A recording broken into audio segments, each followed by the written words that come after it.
देख रहे हैं प्राइम टीवी और मैं हूं आपके साथ भारती। दोस्तों, हम इस शख्सियत कार्यक्रम में आपको हमेशा ऐसे व्यक्ति से रूबरू कराते हैं जिन्होंने अपने क्षेत्र में कोई मुकाम हासिल किया है, जिन्होंने फर्श से लेकर अर्श तक का सफर तय किया है। जी हाँ, चाहे वो राजनीतिक हो, चाहे वो आध्यात्मिक हो, चाहे सांस्कृतिक हो, कोई भी हो सकता है वो क्षेत्र।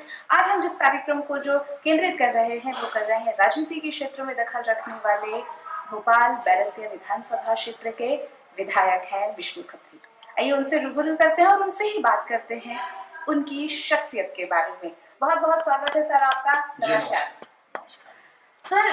राजनीति का क्षेत्र बहुत कठिन माना जाता है, इतना आसान नहीं होता है, कांटों का ताज पहनना पड़ता है। कैसे शुरुआत की? शुरुआती दौर में मैं राष्ट्रीय स्वयंसेवक संघ का स्वयंसेवक रहा और वहां से हमने सामाजिक क्षेत्र के अंदर अपना सामाजिक जीवन प्रारंभ किया। फिर विभिन्न सामाजिक दायित्वों का निर्वहन करते हुए 1999 में पहली बार में वार्ड नंबर 11 से नगर निगम भोपाल के पार्षद का मैंने चुनाव लड़ा और मैं 2 बार नगर निगम भोपाल में पार्षद रहा जी। उसके बाद फिर 2003 के बाद जब भारतीय जनता पार्टी की सरकार बनी प्रदेश में, तो उसके बाद मैं भोपाल विकास प्राधिकरण का लगातार 10 वर्ष उपाध्यक्ष रहा और अभी 2 बार से मैं बैरसिया विधानसभा का प्रतिनिधित्व कर रहा हूँ। आपने बताया 2 बार से विधानसभा क्षेत्र बैरसिया का प्रतिनिधित्व कर रहे हैं, किसी और क्षेत्र में भी तो जा सकते थे, राजनीति को क्यों चुना? क्या कारण था? विष्णु जी के अंदर ऐसी कौन सी ललक थी जो यहाँ आना चाहती थी? सामाजिक क्षेत्र में काम करते समय कई बार ऐसा लगता है कि ये कोई समस्या यदि दिखती है, वास्तव में हम प्रत्यक्ष लोगों के कष्टों को दूर करना या किसी की समस्या सामाजिक क्षेत्र की हो या अधोसंरचना के क्षेत्र की हो, तो वास्तव में राजनीति बहुत बड़ा ऐसा माध्यम है कि जिससे आप प्रत्यक्ष लोगों के समस्याओं का समाधान कर सकते हैं। और इसलिए कुछ नियति और कुछ प्रयत्न इस दिशा में लिए गए। शख्सियत कार्यक्रम है, हम चाहेंगे कि आपकी शख्सियत के थोड़े से अंश हैं जो हम अपने दोस्तों को बता सके, दर्शकों को बता सके। पर्सनली तौर पे, व्यक्तिगत तौर पे विष्णु जी क्या सोचते हैं राजनीति को लेके? राजनीति को लेके देखिए, भारतीय जनता पार्टी ने राजनीतिक क्षेत्र के अंदर एक नए प्रकार के आयामों को खड़ा किया है। कांग्रेस ने इस देश में एक एक अलग प्रकार की संस्कृति थी कि नेता यानी कुर्ता पजामा पहनता है, नेता यानी जो है एक उसके प्रति लोगों की देखने का अलग दृष्टिकोण। एक समय था कि स्वतंत्रता आंदोलन के समय नेताओं के प्रति देखने का दृष्टिकोण समाज का अलग था, लेकिन बाद के कालखंड में धीरे धीरे राजनीतिक क्षेत्र में बड़ी गिरावट आई। समाज के अंदर किसी को कई बार लोग व्यंग कर कि नेताजी, ये एक वास्तव में पहले एक जो सम्मान का विषय होता था वो कई बार व्यंग में आ गया, कटाक्ष हो गया। लेकिन इन सब के बाद में राजनीतिक क्षेत्र में जो भी लोग काम करते हैं, किसी भी दल के हों, वास्तव में बहुत समय देते हैं, बहुत ज्यादा जो है वो समाज की जो नब्ज है उससे वो परिचित होते हैं और वास्तव में बहुत लोगों ने प्रयत्न किए हैं और निरंतर जो है समाज के अंदर यदि हम देख रहे हैं तो वास्तव में राजनीति बहुत बड़ा एक परिवर्तन का कारक है। और साथ में एक और भी चीज लगती है कि थोड़ी गिरावट तो आई है, लेकिन ये गिरावट क्या है, समाज जीवन के विभिन्न क्षेत्रों में भी आई है। उतार चढ़ाव की आप जो बात कर रहे हैं इस तरीके से, आपने क्या उतार चढ़ाव फेस किए हैं यहाँ तक आने के लिए? देखिए, लोग एक तो जन अपेक्षाएं लोगों की बहुत ज्यादा होती है और उसके कारण लोग काम का दबाव जनप्रतिनिधियों पे बहुत होता है। व्यवस्था से जितना अपेक्षित सहयोग मिलना चाहिए, खासतौर पे ब्यूरोक्रेसी या सिस्टम की जब बात हम करें, तो वो वास्तव में कहीं ना कहीं परिवर्तन तो आया है, जवाबदेही बढ़ी है।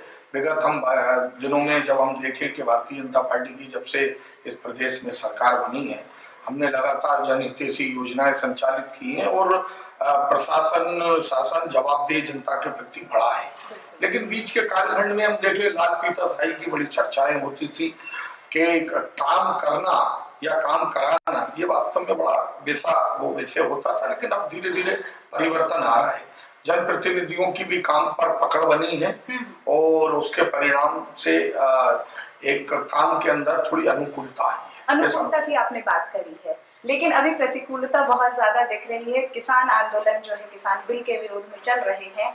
आप बैरसिया का प्रतिनिधित्व करते हैं, ग्रामीण क्षेत्र का प्रतिनिधित्व करते हैं, कैसे सामंजस्य बैठा रहे हैं, क्या वर्तमान परिस्थिति है सही रूप में, हमारे दर्शक जानना चाहेंगे आपकी। देखिए, मध्य प्रदेश की यहाँ तक बात है, मध्य प्रदेश में किसान कानून जो माननीय मोदी जी की सरकार लेकर आई है, केंद्र की सरकार लेकर आई है, मध्य प्रदेश के अंदर उसको लगातार समर्थन मिल रहा है। अभी हमने 4-5 दिन पहले ही बैरसिया के तरौली ग्राम में कृषि कल्याण मंत्री कमल पटेल जी और हमने वहां पर किसान चौपाल आयोजित की।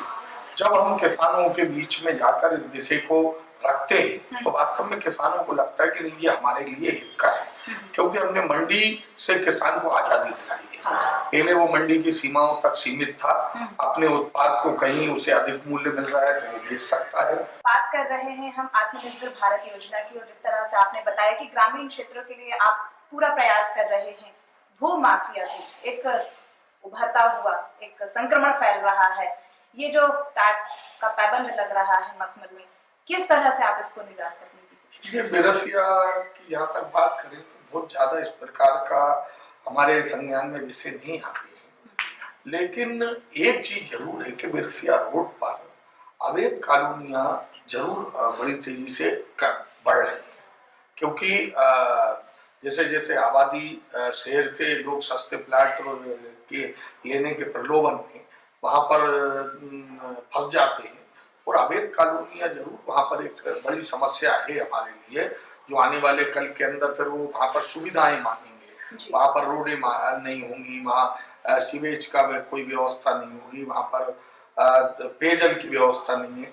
ये एक समस्या जरूर थोड़ी ज्वलंत हमें लगती है। बाकी भूमाफियाओं से रिलेटेड एक आध दो कभी कोई जैसे आता है तो प्रशासन पूरी सख्ती से उनसे निपटता है।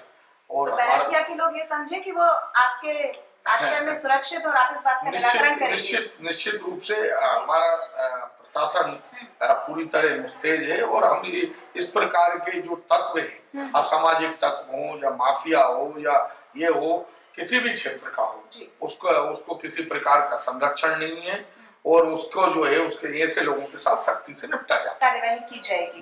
निश्चित। आपकी बातों से समझ में आता है, हम कार्यकाल भी आपका देख रहे हैं, कामों को भी देख रहे हैं, समर्पित कार्यकर्ता हैं आप। आपने बताया 2 बार हम विधायक भी हो चुके हैं, लेकिन अभी तक सरकार में मंत्री पद आपको नहीं मिला है, क्या कहना चाहेंगे? क्या एक तीस है? नहीं, कोई चीज नहीं है। पार्टी में बहुत सीनियर कार्यकर्ता हैं, 5 बार के विधायक हैं, 4 बार के विधायक हैं, मेरा तो दूसरी बारी है, लेकिन जो है पार्टी जो भी निर्णय करती है उसे सुधार किया जाता है। पार्टी में थोड़ी सी सुभुकाहट है, सिंधिया जी का प्रभाव है, इसीलिए हमें नहीं आगे आने दिया जा रहा है, क्या कहना चाहेंगे? जरा खुद निश्चित रूप से यदि सरकार ये चौथी बार शिवराज जी मुख्यमंत्री बने हैं, प्रदेश में चौथी बार भारतीय जनता पार्टी की सरकार बनी है, तो सिंधिया जी और उनके समर्थक विधायकों के समर्थन के कारण ही बनी है और इसलिए ये इस चीज को किसी प्रकार के अन्यथा में नहीं लेना चाहिए। जो सच है उसे स्वीकार करना चाहिए और जनता के हित में आगे बढ़ना चाहिए। मतलब ये संदेश है आपका कि बिल्कुल मिलकर काम करना है। बिल्कुल करना है और बढ़िया ये सरकार चल रही है, अच्छा काम कर रही है। नगरीय निकाय के अब चुनाव सामने है, क्या तैयारियां है? उसमें भी तो परचम लहराना है। निश्चित रूप से नगरीय निकाय के चुनाव आने वाले हैं और भारतीय जनता पार्टी की पूरी तैयारी है। हम कांग्रेस भी तो पूरा जोर लगा रही है, कांग्रेस ने उपचुनाव में भी जोर लगाया है और हमने जो अभी पिछले जो 7-8 माह का जो हमारा कार्यकाल है, ये वास्तव में इस प्रदेश के अंदर जनता को हमने एक कुशासन से इस प्रदेश को मुक्ति दिलाई है और चाहे हम शहरी क्षेत्र हो या ग्रामीण क्षेत्रों में या किसानों को फसल बीमा योजना का लाभ दिलाना हो, संबल जैसी गरीब हितैषी योजना को पुनः चालू कराने का विषय हो या पथ विक्रेताओं को लोन का विषय हो, तो कोरोना जैसे काल के अंदर जो है खाद्यान्न पर्चियों का जो छूट गए लोग हैं उनको खाद्यान्न दिलाने का विषय हो, हर क्षेत्र में सरकार लगातार काम कर रही है। माननीय मुख्यमंत्री जी आए दिन विभिन्न प्रकार के हितग्राही मूलक योजनाओं के लोगों को लाभान्वित करने का काम कर रहे हैं। हमने मोदी जी के जन्मदिन से लेकर पंडित दीनदयाल उपाध्याय जी की जयंती तक लगातार विभिन्न, चाहे वो प्रधानमंत्री आवास हो, चाहे वो किसान सम्मान निधि हो, पथ विक्रेताओं का वो हो, स्व सहायता समूहों का विषय हो, हर वर्ग को लाभान्वित करने का इस सरकार ने इस छोटे से कार्यकाल में किया है। और जो योजनाएं कमलनाथ की सरकार ने बंद कर दी थी, उन योजनाओं को पुनः चालू कराकर लोगों को लाभ दिया है। इसलिए इस आधार पे हम, काम के आधार पे हम कह सकते हैं कि नगरीय निकाय के अंदर भारतीय जनता पार्टी इस प्रदेश के अंदर और विधानसभा के अंदर विजयी प्राप्त करेगी। बात हम कर रहे थे विकास की और तरक्की की। बहुत सारी योजनाएं हैं जो सरकार ने चलाई थी और हो रही थी, लेकिन जमीनी स्तर पर देखें हम तो अभी भी बहुत सारी परेशानी है, बिजली, पानी, स्वास्थ्य और शिक्षा की। हम बात करते हैं बिजली की। सबसे पहले बिजली की परेशानी से अभी हमारा किसान जूझ रहा है, बैरसिया के लोग भी काफी जूझ रहे हैं। इसमें आपका क्या कहना है? देखिए, 2003 के पहले जब इस प्रदेश में कांग्रेस की सरकार थी, दिग्विजय सिंह जी मुख्यमंत्री थे, उस समय और आज की स्थिति में आप जमीन आसमान का अंतर देखें। आज हमने शहरी क्षेत्र में शहरी क्षेत्र के अलावा जो हमारे गांव हैं, गांव के अंदर 24 घंटे बिजली अटल ज्योति योजना के अंतर्गत पहुंची है। सौभाग्य योजना के माध्यम से जो मंजरे टोले जो राजस्व ग्राम के अलावा जो हैं, उन तक सौभाग्य योजना के माध्यम से हम 24 घंटे बिजली दे रहे हैं। वो किसानी के लिए लगभग 10 घंटे बिजली देने का प्रयास भारतीय जनता पार्टी की सरकार कर रही है, सफलतापूर्वक कर रही है। और विभिन्न प्रकार की योजनाएं संचालित, एक अनुदान योजना जो अभी कमलनाथ की सरकार ने बंद कर दी है, अब हम उसे पुनः प्रारंभ करने वाले हैं। उसके माध्यम से हमारा किसान अपने खेत के अंदर कम राशि के अंदर, जिसके अंदर लगभग 30-35 हजार रुपए उसका व्यक्तिगत खर्च होता था, और लगभग सरकार का 1 लाख रुपए के आसपास खर्च होता था, तो वो अनुदान सरकार अपने खाते से देती थी।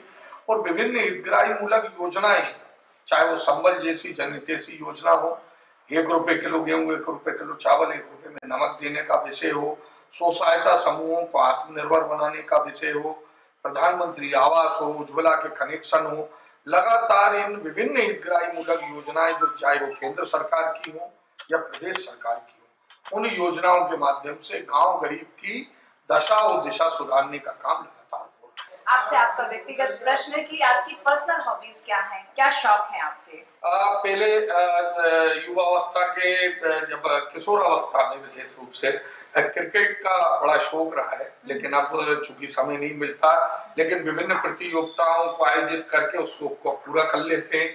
थोड़ा सा इतिहास और इससे संबंधित साहित्य पढ़ने का और विचारधारा से जुड़े हुए कुछ धार्मिक, कुछ इस प्रकार के का अध्ययन का शौक रहा, लेकिन अब उतना समय नहीं हो पाता है। लेकिन फिर भी कोशिश करते हैं कि जब कभी समय मिले तो थोड़ा सा कुछ पढ़ पाए, ये एक प्रयत्न होता है। गीत संगीत का भी कुछ शौक रखते हैं? गीत संगीत का तो बहुत नहीं, लेकिन हाँ, मुकेश के गाने सुनने का शौक है। कुछ धार्मिक वो भी सुन लेते हैं। तो जो यात्रा का जो समय रहता है गाड़ी के अंदर, तो वो उसके अंदर इस प्रकार के शौक का पूरा होता है। लेकिन बाकी अगर कहा जाए तो पूरा शौक हो गया है जनसेवा। निश्चित जनसेवा हो गया है। संदेश हमारे लिए बहुत जरूरी है। जनता आपसे जानना चाहती है कि आप क्या सोच रहे हैं, क्या आपकी भविष्य में योजनाएं हैं? हमारा जो हमें दायित्व मिला है, इस दायित्व का ठीक से निर्वहन हो, इसके लिए हम निरंतर प्रयत्न करते हैं। जनता, सरकार की जितनी हितग्राही मूलक योजनाएं, उनका लाभ नीचे तक पहुंचे, इसके लिए प्रयत्न है। और अब हमारा विशेष फोकस जो है गंगा माता और गौ माता पर है। गंगा माता यानी जल प्रबंधन, हमारे जो तालाब, नदियां, नदियों का पुनर्जीवन, गोवंश, इसका जो है ये रोडों पर जो बेटा रहता है, इसका संरक्षण संवर्धन हो, उसके लिए जो गौशालाएं हैं वो ठीक से संचालित हो, नई गौशालाएं बने, और गो से संबंधित जो उत्पाद क्या हो सकते हैं, जो पंचगव्य से उसके दिशा में हम प्रयत्न कर रहे हैं। तो ये करी हमने चर्चा बैरसिया विधानसभा क्षेत्र के विधायक विष्णु खत्री जी से। हमने बहुत सारी चर्चाएं की, बहुत सारी जानकारियां हासिल की। फिर मिलेंगे किसी नई शख्सियत के साथ, तब तक के लिए दीजिए हमें अनुमति। देखते रहिए प्राइम टीवी न्यूज।